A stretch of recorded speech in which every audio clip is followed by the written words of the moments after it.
So hi everyone, welcome to my channel. हो आप लोग, आई होप कि आप लोग बहुत अच्छे हो और अपनी मस्तियों में बिजी हो, चीज़ें करने में बिजी हो। Well, myself Roshan Tripathi and I welcome to all of you to my channel Roadies the legal world. और आज ये वीडियो मैंने इसलिए बनाई है क्योंकि जो 12th स्टैंडर्ड के बच्चे हैं ना, जिन्होंने पास कर लिया है 12th स्टैंडर्ड या फिर 11th स्टैंडर्ड में है और वो कंफ्यूज है कि अब मैं 12th स्टैंडर्ड तो पास कर लूँगा, चाहे मैं आर्ट्स का हूँ, कॉमर्स का हूँ, साइंस का हूँ, ये तीनों स्ट्रीम का स्टूडेंट हूँ मैं, और मैं 12th स्टैंडर्ड पास कर ले रहा हूँ और मुझे क्या करना है आगे, इन चीज़ों में माइंड बहुत ज़्यादा कंफ्यूज्ड है। सो आप सोच रहे होंगे कि अब मैं कौन सा कोर्स चूज़ करूँ, कौन सा करियर ऑप्शन देखूँ। वेल, मैं आपको ये बताना चाहूँगी स्टूडेंट्स, अगर आप इंटरेस्टेड हो लीगल स्ट्रक्चर में, आपको लीगल चीज़ें ज़्यादा पसंद आती है, अगर किसी ने 12th स्टैंडर्ड क्लियर किया है या फिर 11th में अगर सेक्रेटरी प्रैक्टिस सब्जेक्ट को चूज़ किया है अगर किसी ने, और उसको ऑब्वियसली अच्छे से नॉलेज होगा कि कंपनी सेक्रेटरी क्या है और कंपनी सेक्रेटरी के बारे में बहुत सारी जो बेसिक चीज़ें हैं वो उनको अच्छी तरह से मालूम हो गई होंगी।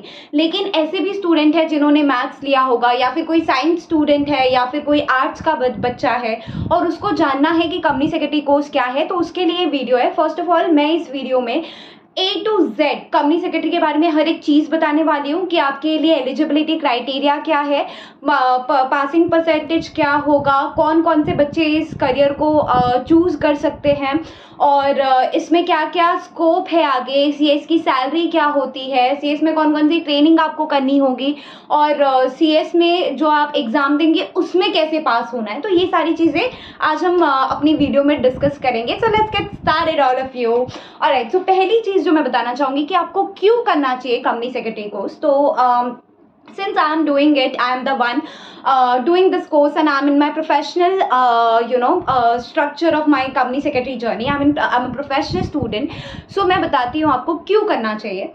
अगर आपने अगर 12th स्टैंडर्ड लिया और आपने SP पढ़ा हुआ है विच इज सेक्रेटरी प्रैक्टिस, तो फिर मुझे बताने की ज़रूरत नहीं है। बट ऐसे स्टूडेंट जिन्होंने नहीं पढ़ाई किया है, 12th तक साइंस किया है और अब दे आर जस्ट थिंकिंग कि नहीं यार, ये कंपनी सेक्रेटरी का भी कोर्स बहुत अच्छा है, let's do this and let's give it a try.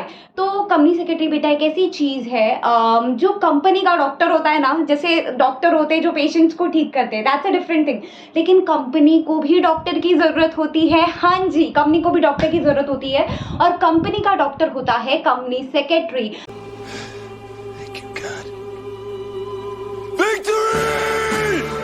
Company secretary एक ऐसा पोजीशन है जिसको हर एक चीज पता है कंपनी के बारे में, कंपनी की सारी सीक्रेट्स उसको पता होती है। अरे कहना क्या चाहते हो? अगर कंपनी सेक्रेटरी चाहे तो कंपनी को इजीली रूल कर सकता है और इजीली यहाँ पे लेके जा सकता है, because company secretary knows all the secrets of the company. या कंपनी सेक्रेटरी डॉक्टर है, ये तो चीजें हमको पता चल गई। कंपनी सेक्रेटरी करता क्या है कंपनी में, तो कंपनी में जो भी डिसीजंस होते हैं, जो भी लीगल डिसीजंस होते हैं, वो पूछ के लिया जाता है बेटा, किससे? कंपनी सेक्रेटरी से पूछ के लिया जाता है। और कंपनी सेक्रेटरी इज अ की managerial person of the company. बेटा CA की मैनेजरियल पर्सन नहीं होता है कंपनी का, कंपनी के बोर्ड ऑफ डायरेक्टर होते हैं की managerial person which is KMP and board of directors, chairman, CFO, CEO, ये सारे KMP होते हैं। वेरस CA, CS, CMA, ये तीनों कोर्स में से सिर्फ CS को निकाला जाता है की मैनेजरियल पर्सन, बिकॉज शाबाश बेटा, बहुत बढ़िया। का बहुत इंपॉर्टेंट रोल होता है कंपनी को आगे बढ़ाने में, कंपनी को चलाने में बहुत इंपॉर्टेंट रोल होता है कंपनी सेक्रेटरी का। तो अब हम आगे बढ़ते हैं कि आपको क्यों ये कोर्स चूज करना चाहिए। बेटा, इसकी सैलरी बहुत सुपर्ब होती है। अगर आपका दिमाग बहुत तगड़ा है ना, तो आप इसमें लाखों करोड़ों के भी करोड़ों का अरबों कमा सकते हो। Well done, well done. I got broads in Atlanta, just to throw me in the family. Credit cards in the scammers, hitting the licks in the bank. अगर आप बहुत अच्छे इंटेलिजेंट हो, आप इसको फटाफट क्लियर करने की ताकत रखते हो, आप में एम है, जज्बा है, लाइफ में पैशन है कि यार करना है कुछ, तो बस करना है कुछ, तो लाइफ में तगड़ा कमाना है अपने को, तो फिर आपको ये कोर्स ज़रूर चूज़ करना चाहिए। अब बहुत सारे ऐसे भी बच्चे होते हैं जो कंफ्यूज होते हैं कि मैम CA करूँ, CS करूँ या CMA करूँ।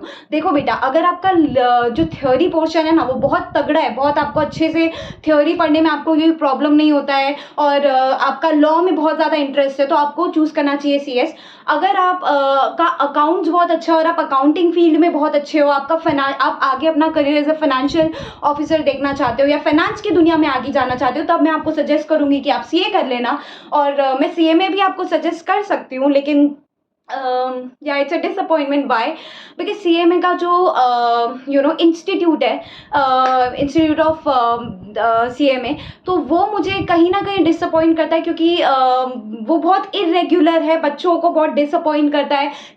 आधे बच्चों के एग्जाम्स लेता है, आधे बच्चों के नहीं लेता है, और पता नहीं, I don't know, for some reason I don't like CMA course, but yes CMA also has a wide variety of option, और बहुत अच्छी खासी सैलरी आपको CMA में भी मिल जाती है। But personally if you ask me, CMA इसलिए मैं नहीं चाहती क्योंकि मुझे इंस्टीट्यूट ऑफ CMA नहीं पसंद आता फॉर सम रीज़न, क्योंकि उनका पासिंग परसेंटेज कभी कभी 60 हो जाता है, 60% पासिंग परसेंटेज, या फिर 40%।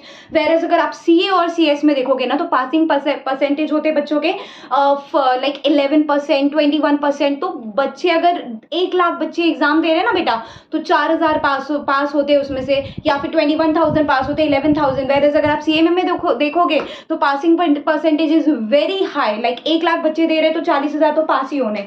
तो इस चीज़ से आप पता लगा सकते हो कि CA और CS कोर्स की बहुत ज़्यादा डिमांड है आज के ज़माने में, बहुत ज़्यादा डिमांड है।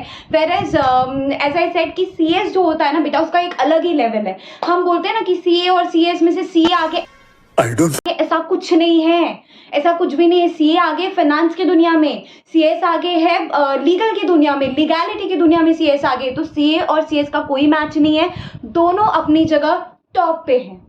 ऑलराइट, सो ये तो हो गई हमारी कि CS आपको क्यों करना चाहिए। अब हम देखेंगे कि एलिजिबिलिटी क्राइटेरिया क्या है। ऑलराइट, आप स्टूडेंट हो 12th स्टैंडर्ड के और आपने पास कर लिया है 12th स्टैंडर्ड को विद 50%, हाँ जी आपने सही सुना, अगर आपकी 50% आए हैं 12th स्टैंडर्ड में, तो आप ये कोर्स के लिए अप्लाई कर सकते हो। हालांकि कभी कभी ना परसेंटेज में वेरीज होता है, जो कि अभी तक last 4 to 5 years back it was 55% that was required, अभी उसको 50 कर दिया है।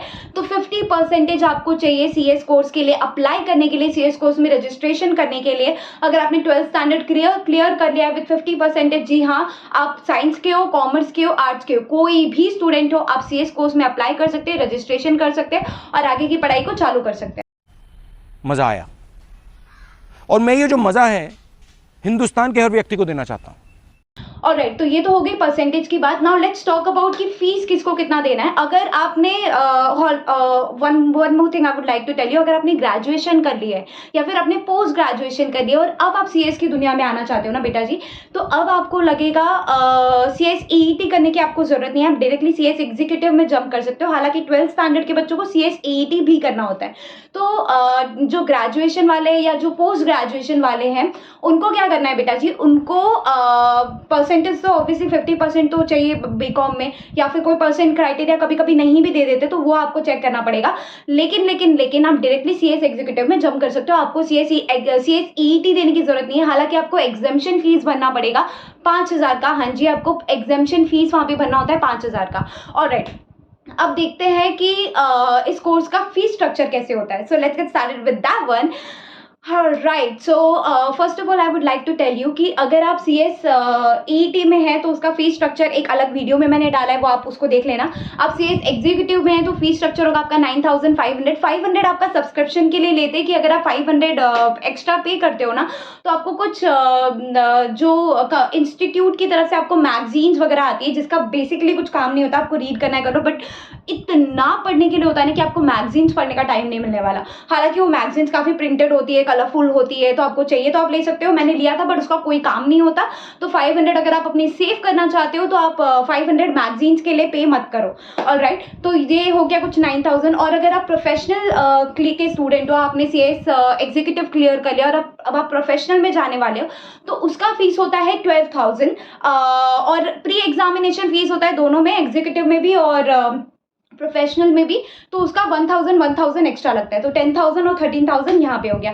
तो अगर हम देखते हैं कि कोई जो है वो बहुत अमीर नहीं है, जो मिडिल क्लास फैमिली का बच्चा है और उसको ज्वाइन करना है CS course, can he do this? Of course he can do this. Because अगर हम देखते हैं ना, इंजीनियरिंग में 1 लाख 1.5 लाख फीस होती है यार। अगर आप डॉक्टर्स में देखो तो 2 लाख 3 लाख होती है, और अगर आप सरकारी में हो तो, प्राइवेट में हो तो फिर 27 लाख 50 लाख। रशिया जाना है तो इतना इतना इतना इतना बहुत सारा फीस का प्रॉब्लम होता है।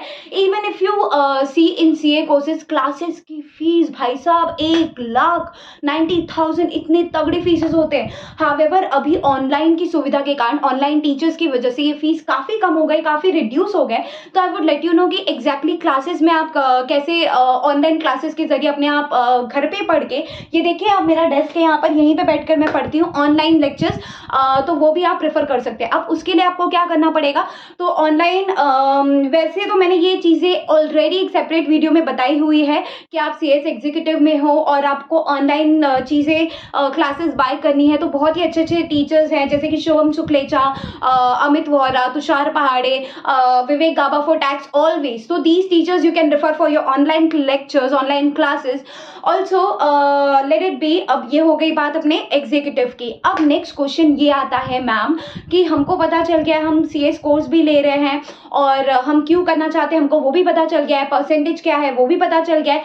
मैम अब हमको ये बताइए कि CS कोर्स में आगे कितना टाइम लगेगा। हाँ जी, आपको मुझे ये क्लियर करने में 3 साल लगेगा, 4 साल लगेगा, कितने अटेम्प्ट लगेंगे, CS में कैसे पास होऊंगा मैं, तो मैं उसको बताती हूँ आपको। देखना, फर्स्ट ऑफ ऑल अगर आप देखोगे तो CS के एग्जाम ना बेटा जून में होते हैं और दिसंबर में होते हैं। 1 साल में 2 बार CS के एग्जाम्स होते हैं। अगर आपने जून में वो क्लियर नहीं किया तो आप दिसंबर में फिर से दोगे, दिसंबर में नहीं क्लियर कर रहे हो फिर से नेक्स्ट जून में दोगे। मतलब ये जून दिसंबर चलता रहता है जब तक आप क्लियर नहीं हो जाते, राइट। तो CS एग्जीक्यूटिव में हो आप, तो आप अगर आप अच्छे से क्लासेस वगैरह ले रहे हो तो आप जो है आर्ट सब्जेक्ट एक साथ भी दे सकते हो। आपके पास ऑप्शन है कि मैं एक group that is 4 subjects at one time and then 4 subjects the other time, ऐसे करके भी दे सकता हूँ। जी हाँ, आप ऐसे भी दे सकते हो। और आपको आठों सब्जेक्ट एक साथ देना है तो आप वो भी दे सकते हो। दैट इज कॉल्ड कि सिंगल मॉड्यूल देना है या both module at the same time देना है, तो आप ऐसे भी दे सकते हो। हाउएवर इसमें कितना टाइम लगता है इफ यू आस्क मी, तो that is totally up to you.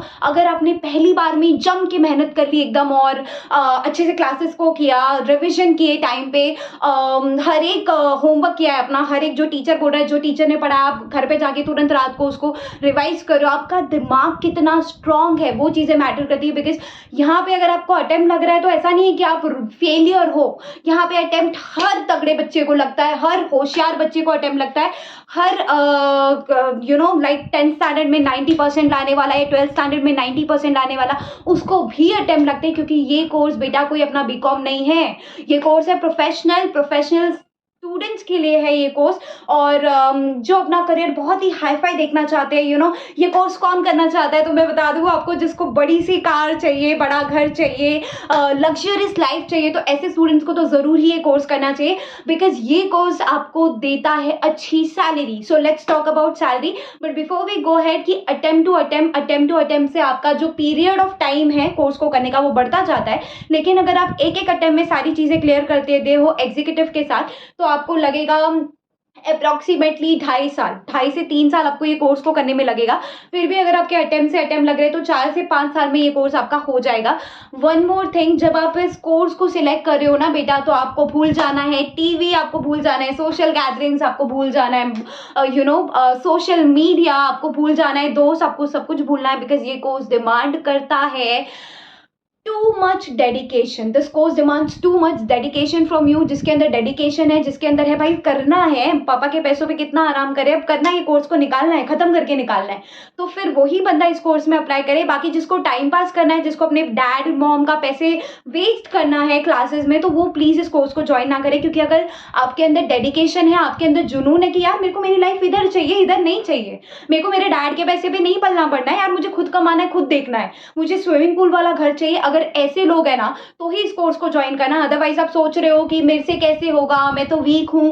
देखो बेटा, वीक ना आप अपने दिमाग से नहीं बन सकते। जब तक आपका मेंटल स्ट्रेंथ है ना, तब तक आप वीक नहीं बन सकते। तो अगर आप टाइम पास वाले बच्चे हो तो प्लीज ये कोर्स में मत आना, ये आपके लिए नहीं है। जो इंटेलिजेंट नहीं बोल सकती, मैं एवरेज स्टूडेंट, मैं खुद एक एवरेज स्टूडेंट हूँ, 80% वाली। ये 50% का क्राइटेरिया इससे रखा है क्योंकि इसमें हर एक बच्चा आ सकता है, प्रोवाइडेड एक जुनून, एक जज्बा होना चाहिए यार कि क्लियर करना है इसको। समझ रहा है आपको? ऑलराइट, जान दे देंगे इसके लिए, क्या बात कर रहे हो आप? Alright, so let's move forward with तो हमने देख लिया कि हमको कितने साल लगने वाले हैं इस कोर्स को क्लियर करने में, और फिर हम नेक्स्ट देखेंगे कि इसके पासिंग स्ट्रक्चर की, इसका पासिंग स्ट्रक्चर कैसे है, इसमें कैसे कितने मार्क्स लाने पड़ेंगे पास होने के लिए। तो बेसिकली यहाँ पे 3 स्टेप्स होते हैं, 3 लेवल्स होते हैं सीएस कोर्स के लिए, which is CS EET, then CS executive, then CS professional. तो I am talking about CS executive and then CS professional. बेटा जी, अगर आपके 4 सब्जेक्ट है तो आपका हर एक सब्जेक्ट में पासिंग मार्क है 40, मतलब हर एक सब्जेक्ट में out of 100 you have to score 40 marks, और टोटल जो है ना 40 40 40 40 टोटल होता है 160। लेकिन अगर आपको ये चारों सब्जेक्ट निकालना, अगर आपको पास होना है, ये तो एक सब्जेक्ट में पास होने वाला मार्क है 40, लेकिन अगर आपको ये एक ग्रुप क्लियर करना है तो आपका जो एग्रीगेट मार्क है पूरा मिला के चारों सब्जेक्ट में वो 200 होना चाहिए। तो ये 40-40 का स्ट्रक्चर इसलिए रखा है बेटा कि एक में आपको 55 आ गया, एक में आपको 42 आ गया, एक में आपको 60 आ गया, तो ऐसे करके आपका जो एग्रीगेट है वो बनना चाहिए टोटल 200। और यही चीज़ इसमें भी जाती है, सीएस प्रोफेशनल के लिए भी सेम रूल अप्लाई होता है। हाउएवर सीएस प्रोफेशनल में आपको 3 ग्रुप होंगे, ग्रुप 1, ग्रुप 2, ग्रुप 3। हर एक ग्रुप में आपको 3 सब्जेक्ट्स होंगे। एग्जीक्यूटिव में आपके 2 ग्रुप है, जहाँ पे एक ग्रुप में 4 सब्जेक्ट है, एक ग्रुप में 4 सब्जेक्ट है। उसमें भी आपको पहले वाले ग्रुप में आपको एमसीक्यू मिलेगा 1 सब्जेक्ट, और दूसरे वाले ग्रुप में आपको 2 एमसीक्यू मिलेंगे। पहले वाले ग्रुप में आपको मिलेगा टैक्स एज एमसीक्यू, और दूसरे वाले ग्रुप में आपको मिलेगा सीएमए और FSM which would be MCQ. मतलब 4 ऑप्शन रहेंगे, उसमें से एक को टिक करना है। हाउएवर उसमें नेगेटिव मार्किंग होता है 0.25, 0.25 का नेगेटिव मार्किंग होता है। अगर एक क्वेश्चन आपने रॉन्ग किया तो 1 मार्क के साथ, अगर आपके 4 question, I am really sorry, इसमें कैसा होता है ना बेटा, अगर आपका एक क्वेश्चन रॉन्ग हो रहा है तो 1 मार्क तो जाएगा, लेकिन अगर आपके ऐसे 4 क्वेश्चन रॉन्ग हो गए तो आपका 1 मार्क और नेगेटिव जाएगा, 0.25% करके नेगेटिव जाता है। Alright, great. So this we understood कि पास होने के लिए हमको कितने मार्क्स ऑब्टेन करने हैं हर एक ग्रुप में, राइट। और जब हम बात करेंगे सीएस प्रोफेशनल की, तो उसमें आपको 3 सब्जेक्ट होंगे, 3 ग्रुप होंगे, एक ग्रुप में 3 सब्जेक्ट होगा, और 150 एग्रीगेट आना चाहिए आपको पासिंग परसेंटेज, और सेम होगा 40 तो चाहिए, पास होने के लिए आपको 150 चाहिए। ऑलराइट, सो ये हो गई हमारी पासिंग परसेंटेज की बात, और हमें कितनी परसेंटेज चाहिए, क्या चाहिए, राइट। अब हम बात करेंगे अपने ट्रेनिंग स्ट्रक्चर की, कि सीएस आपने लेट्स से आपने सीएस ईटी कर लिया, अगर आप 12th स्टैंडर्ड में हो, आप अगर टीवाई बीकॉम या बीएससी वाले स्टूडेंट हो, या जिसने आर्ट्स कर लिया ग्रेजुएशन, वो वाले स्टूडेंट हो, आपने एग्जीक्यूटिव दे दिया, आपने प्रोफेशनल दे दिया। अब आप बात करेंगे हम ट्रेनिंग की, कि ट्रेनिंग क्या होता है। तो बेसिकली जब आप अपना एग्जीक्यूटिव कंप्लीट करते हो तो उसके बाद एक ट्रेनिंग होती है EDP, which is executive development programme. ये क्या होता है, ये 15 डेज का ऑनलाइन ट्रेनिंग होता है, जिसके लिए आपको 2000 की फीस पे करनी होती है, और 15 डेज का आपको in classroom like physical classroom programme होता है, ट्रेनिंग होती है 15 डेज की, जिसके लिए आपको 6000 की फीस पे करनी होती है। और ये 15 डेज वाला जो फिजिकल है, इसमें आपको 15 डेज लंच मिलता है, किसी चैप्टर ऑफिस में आपको स्नैक्स मिलता है। जैसे as far as I know, Ahmedabad के चैप्टर ऑफिस में आपको मिलेगा 2 टाइम स्नैक्स मिलता है, कभी कभी वो लोग लंच देते हैं। थाने के चैप्टर ऑफिस में आपको लंच मिलता है। तो ये सारी चीजें, ये ईडीपी क्लासरूम वाली। तो ऐसा ही सेट कि आपको ऑनलाइन के लिए 2000 का फीस पे करना है, और ईडीपी क्लासरूम के लिए आपको पे करना है 6000 का फीस। हाउएवर ये हर एक चैप्टर ऑफिस के हिसाब से डिफरेंट होती है, कहीं कहीं पे 6500 होती है, थाने का 6000, सूरत का 6500, अहमदाबाद का 6700। तो ये सारी चीजें आपको जब आप ईडीपी करने जाओगे तो वो सारी सेक्शन वाइज आपको पता चल जाती है कि ये फीस और यहाँ पे मुझे अप्लाई करना है। अब दूसरे चैप्टर ऑफिस में, लेट्स से मैं थाने चैप्टर ऑफिस से बिलोंग करती हूँ, I want to go to Surat chapter office, I can go there and I can enrol there for my physical EDP. तो कोई पर्सन है जो असम का है या फिर गुवाहाटी का है, वहाँ पे लेट्स से कोई चैप्टर ऑफिस अवेलेबल नहीं है आईसीएसआई का, so they can just go to any other chapter office entire in this world, that is India, and not the world, sorry, the India country, and they can do that. So that's not the problem. All right, so once we done with this EDP and all thing, we are doing our professional again. You can give this EDP either after executive या फिर professional के बाद भी ये EDP होगे, तो कोई problem नहीं है। मैं प्रोफेशनल में हूँ, मैंने 2 ग्रुप दे चुके हैं ऑलरेडी एग्जाम, और अब मैं EDP कर रही हूँ, कोई प्रॉब्लम नहीं है। ऑलराइट, सो ये हो गया ट्रेनिंग स्ट्रक्चर। अगेन ये तो 15 डेज वाली ट्रेनिंग हो गई यार, ये तो EDP की 30 डेज वाली ट्रेनिंग है। जो मेन ट्रेनिंग आती है वो होती है 21 मंथ्स की, और उसमें ये होता है बेटा जी कि आपको अगर आप मुंबई में रहते हो, आपको एक फर्म में या फिर एक कंपनी में एज अ ट्रेनी आपको 21 मंथ्स तक आपको ट्रेनिंग करनी होती है।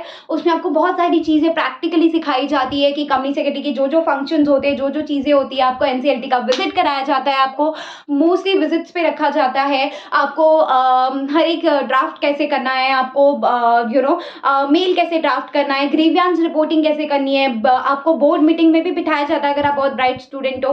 तो वैसे सारी चीज़ें अपनी ट्रेनिंग में होती है। वो 21 मंथ्स तक कंपलसरी है, वो करना ही होगा, नहीं तो आपको आपका मेंबरशिप कोड नहीं मिलेगा। क्या नहीं मिलेगा? मेंबरशिप। सीएस की आईसीएसआई जो इंस्टीट्यूट है वो आपको मेंबरशिप नहीं देगी। तो ये कंपलसरी कोर्स है, कंपलसरी ट्रेनिंग है जो 21 मंथ्स के लिए आपको करना पड़ेगा। और स्टाइपेंड मिलता है इसके बदले, सैलरी नहीं बोलते, ये ट्रेनिंग है तो स्टाइपेंड मिलता है। नाउ बेटा जी the question again comes up कि मैम स्टाइपेंड कितना मिलता है? तो स्टाइपेंड मिलता है बेसिकली डिपेंड्स। अगर आप अच्छे फॉर्म में कर रहे हो तो 10 to 12,000 दे देते हैं, नॉर्मल फॉर्म में कर रहे हो तो 5,000 to 7,000, जो अच्छे फॉर्म है वो भी 7,000 to 10,000 के बीच में देते हैं। और काम तो भाई साहब बहुत करा के लेते हैं, इतना काम कराते कि हालत हो जाती है सुबह से शाम। So that's the another topic of the entire world, but that's fine. उसका एक अलग ही मज़ा है, एक अलग ही जुनून है उस ट्रेनिंग को कंप्लीट करने में, काफ़ी मज़ा आता है। और राइट, तो ये करने के बाद ना बहुत ही इंटरेस्टिंग फैक्टर आ रहा है कि अब कौन सा ट्रेनिंग बाकी है। मैम ये सारी ट्रेनिंग तो कर लिया, अब सबसे अच्छा ट्रेनिंग आता है which is CLDP, which is corporate leadership development programme. बेटा जी उसमें क्या होता है ना, उसमें जैसे बिग बॉस हम सबने बिग बॉस देखा होगा कि वो लोग को 3-4 महीने के लिए डाल देते हैं बिग बॉस के घर में, जहाँ पे वो लोग खुद का कुकिंग कर रहे हैं, सब कुछ कर रहे हैं और एक घर में लड़ रहे झगड़ रहे। बट हमको वैसा नहीं करना है, हमको बेसिकली डाल दिया जाता है जो स्टूडेंट्स हैं उनको 30 to 45 डेज की एक ऐसी ट्रेनिंग होती है जिसमें आपको 20,000 समथिंग फीस पे करना होता है और आपको अपना एक सूटकेस पैक करना होता है। हाँ जी, आपको अपना एक सूटकेस पैक करना होता है और आपको जाना होता है उसके जो कंडक्ट होता है, जिस टाइम पे आपको उस ऑफिस में जाना पड़ता है, वहाँ पे आपको लेकर जाते हैं विजिट पे। आपको बहुत सारे विजिट कराते हैं, पूरा प्रोग्राम समझाते हैं, आपको खाना कैसे खाना है, प्लेट में चम्मच कैसे रखनी है, आपकी ड्रेसिंग कैसी होनी चाहिए, आपको बात कैसे करना है, बहुत सारी चीज़ें, fun and everything that is gonna happen in that 30 to 45 days. और इतना ही नहीं, ये करने के बाद ऑफ कोर्स आपको कॉन्वोकेशन भी होता है आपका, जैसे कि सीए का भी होता है ऑफ कोर्स आई नो। तो कॉन्वोकेशन भी होता है सीएस का, जहाँ पे एक हॉल होगा, ऑडिटोरियम होगा, जहाँ पे आपको आपका सर्टिफिकेट दिया जाता है और आप वो ड्रेस होता है ना कॉन्वोकेशन का, ब्लैक ड्रेस एंड देन टोपी एंड देन, तो आप उसको उड़ा भी सकते हो ऐसे ये। And finally you become a CS and that on that day you get your membership code.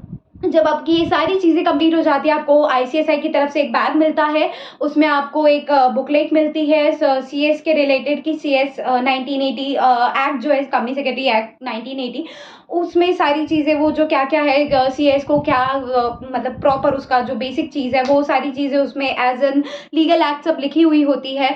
और उसके साथ आपको एक आईसीएसआई का लोगो मिलता है, दैट्स इट, ज़्यादा कुछ नहीं मिलता। उसके बाद आपकी जो जर्नी होती है वो चालू होती है as a company secretary. So like myself CS Roshni Tripathi, so my journey would start as CS Roshni Tripathi. और फिर उसके बाद मैं अपनी ज्वाइन करूंगी कंपनी या फिर फर्म, जो भी मुझे करना है, कंपनी ज्वाइन करूंगी या फर्म ज्वाइन करूंगी, वहाँ की मैं कंपनी सेक्रेटरी बनूंगी और मैं सारी चीज़ें हैंडल करूंगी क्योंकि अब मुझे सब कुछ पता है कि क्या करना है। तो ये हो गया कंपनी सेक्रेटरी के बारे में। और रही बात सैलरी की, बेटा जी कंपनी सेक्रेटरी की सैलरी बहुत तगड़ी होती है, प्रोवाइडेड आप जो है ना, आप बहुत शार्प है, आप बहुत इतना कोर्स करने के बाद, वहाँ से आने के बाद भाई बच्चे तो शार्प होने वाले, लेकिन आपका कॉन्फिडेंस, आपकी स्ट्रेंथ, आपकी स्मार्टनेस वो दिखाई देनी चाहिए इंटरव्यू में। आप सारी चीज़ें क्लियर करने के बाद अच्छे से इंटरव्यू देते हो, सब कुछ होता है, आप सिलेक्ट होते हो, तो आपका package somewhere around for the starters 40,000 to 50,000 या 30 से 50,000 की रेंज में तो मिलना ही है।